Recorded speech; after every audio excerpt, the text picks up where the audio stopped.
یہ بہت ضروری چیز ہے.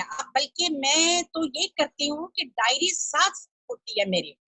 آپ ایک ماحول میں داخل ہوتے ہیں, مثلاً آپ فرض کریں کسی بہت ہی ہسٹوریکل. معافی چاہتا ہوں, میں جو پوچھنا چاہ رہا تھا نا وہ یہ ہے کہ جو یہ جو نوٹس ہیں نا, یہ تو ظاہر ہے کہ ضروری ہوتے ہیں, وہ لینے پڑتے ہیں, وہ تو ضروری ہے.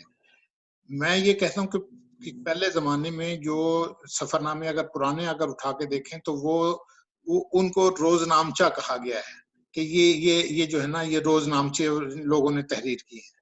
لیکن اب اگر مستنصر حسین تارڑ کے دیکھیں تو میں ان کو یہ سمجھتا ہوں کہ وہ اس کو ان کا سفر نامہ کم ناول یا افسانہ ہی ہوتا ہے, کیونکہ انہوں نے اس کو ادبی رنگ اتنا شدید دیا ہوتا ہے کہ وہ جو ہے وہ جو ہے افسانہ وہ جو سفر نامہ ہے وہ ادبی ناول کی ہی چاشنی دیتا ہے.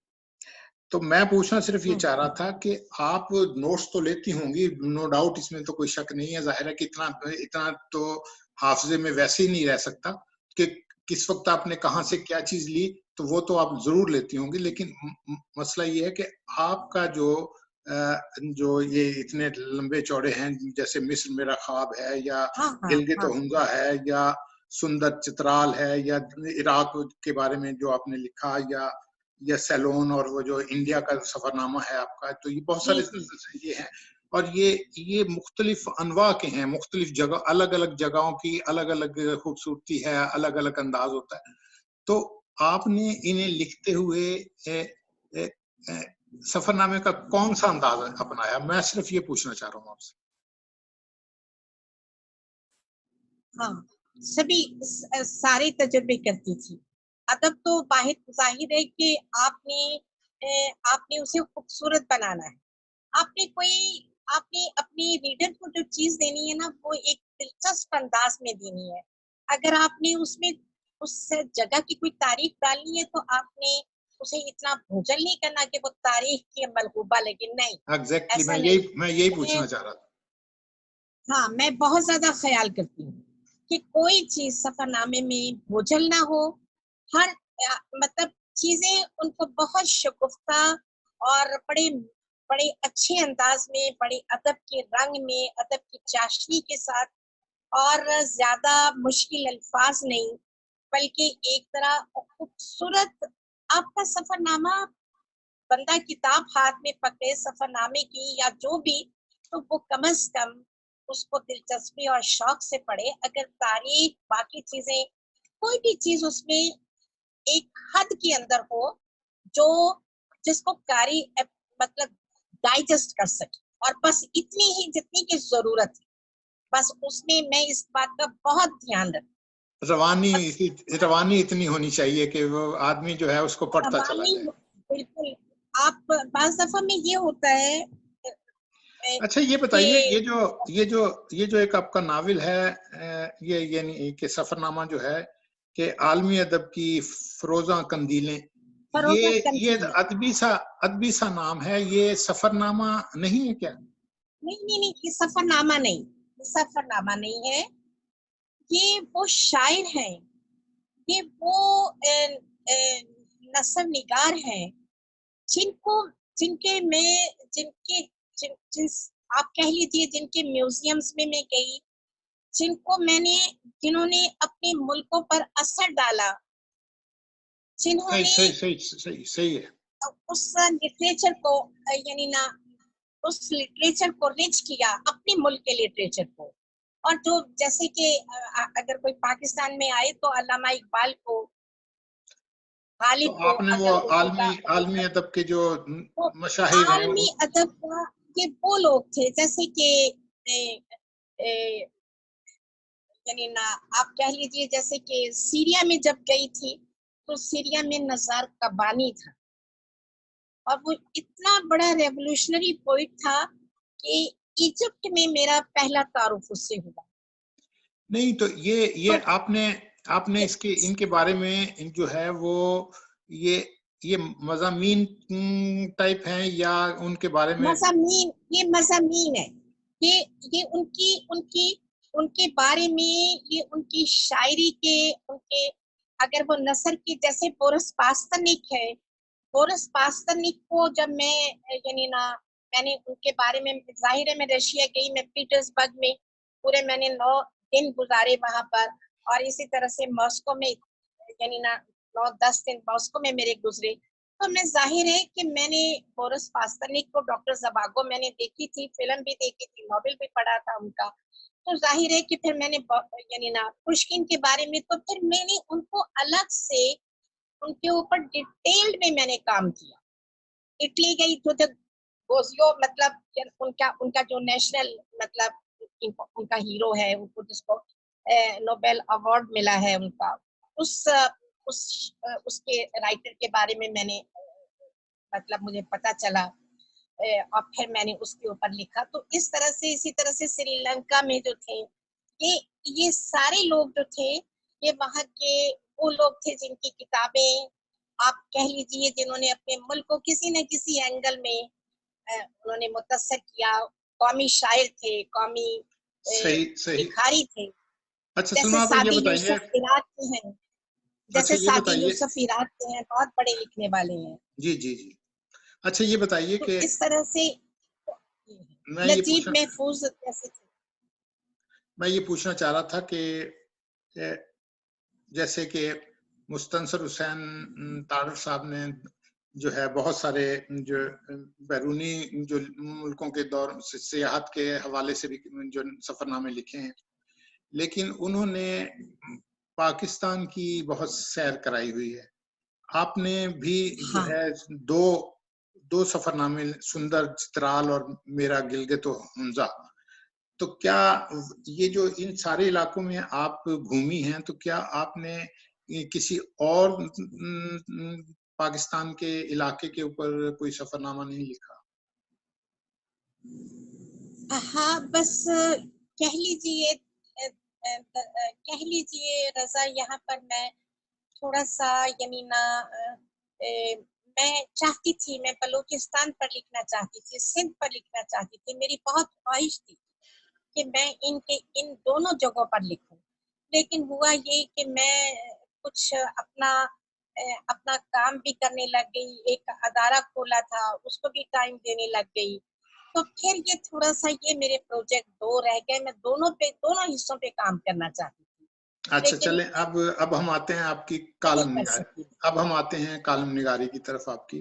تو آپ یہ بتائیے کہ آپ ہمارے ناظرین کو کہ آپ کہاں کالم لکھتی ہیں اور آپ کے کالم کی نوعیت کیا ہوتی ہے؟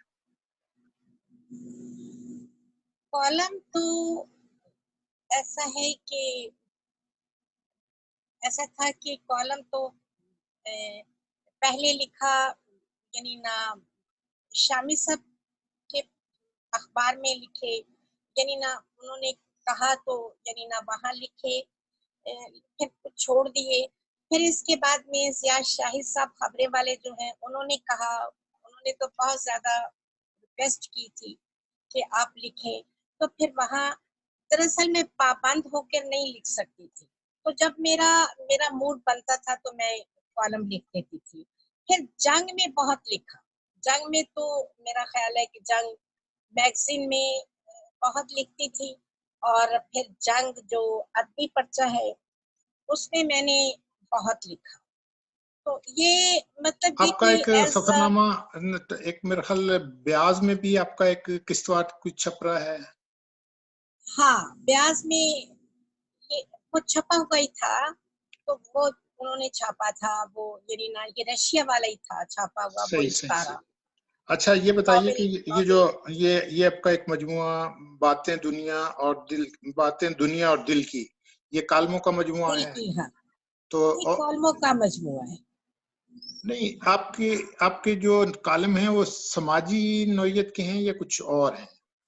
نہیں، سیاسی لکھتی ہوں، سیاست پہ کہیں کہیں سماجی بھی لکھ دیتی ہوں لیکن زیادہ سیاسی لکھتی ہوں.